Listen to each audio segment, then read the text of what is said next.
Ladies and gentlemen, damas y caballeros, people often ask me, Agustin, what is the best part about being a YouTuber? And I tell them, you get to tell people all about things that have changed your life. A dramatic phrase, I know. But people, they love drama, ladies and gentlemen. If you want to disagree, well, the numbers, they speak for themselves. But all jokes aside, in my 29 years of life, I have done many right things with money and many wrong things with money. And I have learned many different lessons. And in this video, I want to share some of those lessons, and I hope that they can bring some value in your life. So here are 10 frugal lessons that changed my life. Lesson 1. The majority is wrong 99% of the time. There's a quote that goes, if everyone is thinking alike, then somebody ain't thinking. You gotta be very cautious when it comes to dealing with the majority, because most of the time, the majority is always wrong, and the majority tries to influence you, and it's usually through panic. And why is that? Money. This is what happens every single time. 1. A broad topic appears that intrigues a large audience. 2. People discover how profitable it is. 3. People get greedy and selfish and start spreading panic. 4. More people jump on the bandwagon. 5. Something happens that triggers a bunch of apologies. 6. We all forget about it and do it again a month later. Over and over and over. Ladies and gentlemen, as individuals, we are pretty smart. But when we come together and bring our minds together, we are very dumb. The first lesson is don't listen to the majority. Be very cautious of what the majority is saying. Do your own research, because the majority is wrong 99% of the time. Lesson 2. Wealth consists of 3 things. Being frugal means that I respect money, but I'm not obsessed with it. The biggest confusion that people have with the word wealth, especially successful people, is thinking that wealth only consists of money. But the reality is, money is just one aspect of wealth. Wealth actually consists of 3 different things: money, free time, and health. All 3 of these things make up the big picture of wealth. And the big problem that people with a lot of money have is that all they know how to do is make money, but they have no clue of how to enjoy life. And I know you're thinking, some people are thinking, Agustin, they find enjoyment from making money. And yes, that is true. But there's more to life than making money. And your life shouldn't consist of just one single story. The second lesson is that wealth consists of 3 different things. You can't just focus on the money aspect of wealth, because there's 3 aspects to wealth. And you should also focus on your health and your free time. Lesson 3. Money equals life's energy. One of the most influential personal finance books that I've ever read is this book right here. It's called Your Money or Your Life. And in the book, the authors describe money as life's energy. And what they mean by that is that we trade our energy, usually in the form of time, for money. Then we use that money to fund our lives and get things we need like food, shelter, and Netflix. We work so hard to make money in our lives, and we trade a huge chunk of our lives for money. And then when we get it, we just waste it on a bunch of crap. My third lesson is that money is life's energy. If you make $10 an hour and you're going to buy a sandwich for $10, ask yourself, is this sandwich worth that 1 hour of energy it took to make the money? It's important to spend your money wisely and take your money seriously, because if you don't, it will cost you your life. Lesson 4.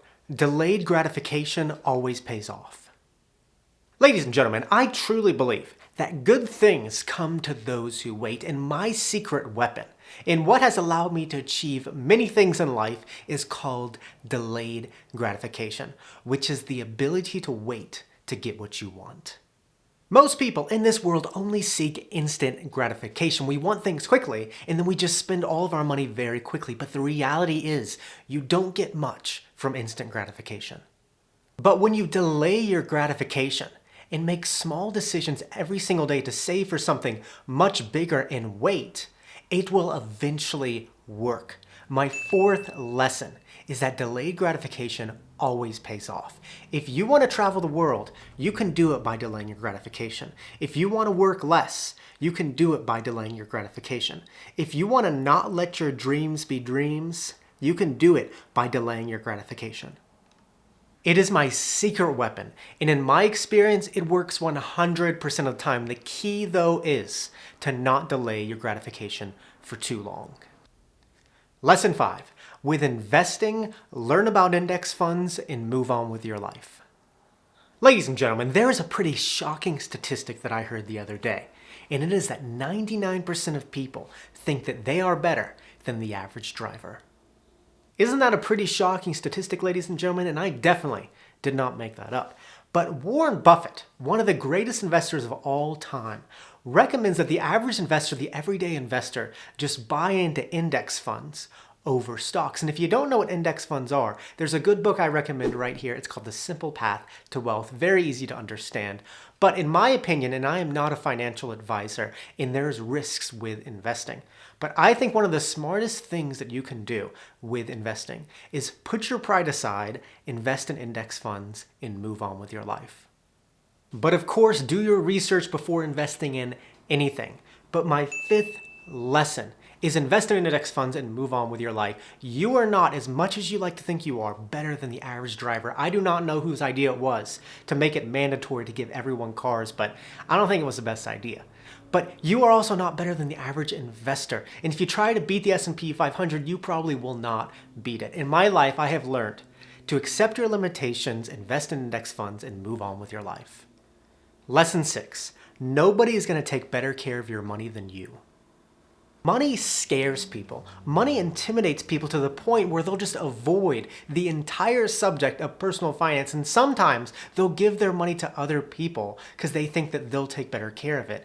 But nobody's going to care about your money more than you. Nobody's going to respect your money as much as you. You should know what is going on with your money. My sixth lesson is that nobody's going to take better care of your money than you. One of our faults as human beings is that we put so much trust in complete strangers, but sometimes this can end up costing you a lot financially. So educate yourself on personal finance because nobody is going to take better care of your money than you. Lesson 7. Living below your means and frugality are the poor man's weapons.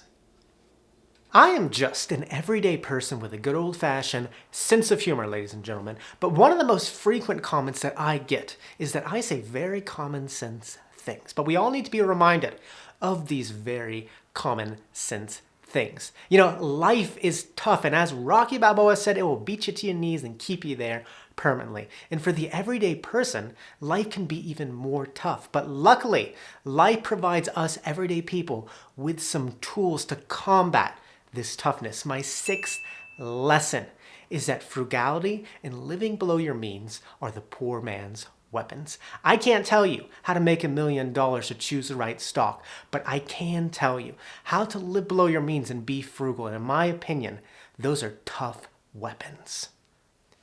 Lesson 8. You don't need to make a lot if you don't spend a lot.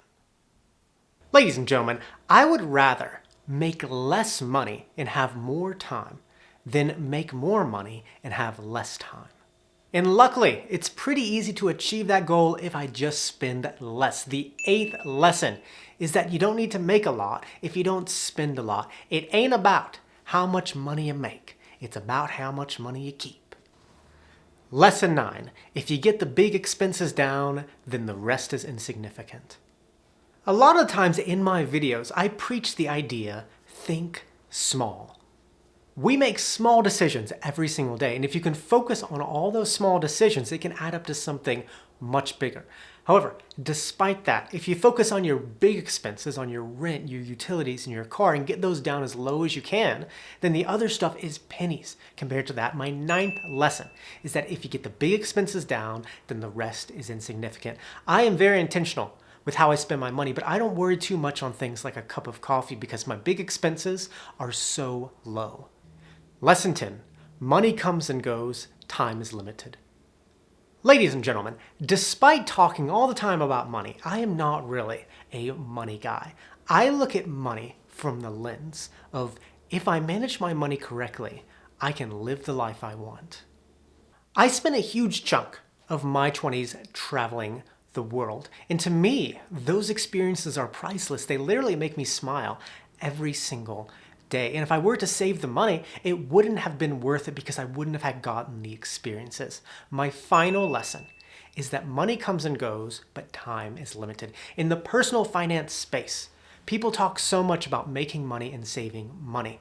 But at the end of the day, money is just going to come and go throughout your life. And there's no limit to how much money you can make in this world, but there is a limit to how much time you have. So don't waste your time by trying to save too much money. And with that, muchas gracias, que tenga un buen día. Video 72, I think, or video 73. Nos vemos, chicos.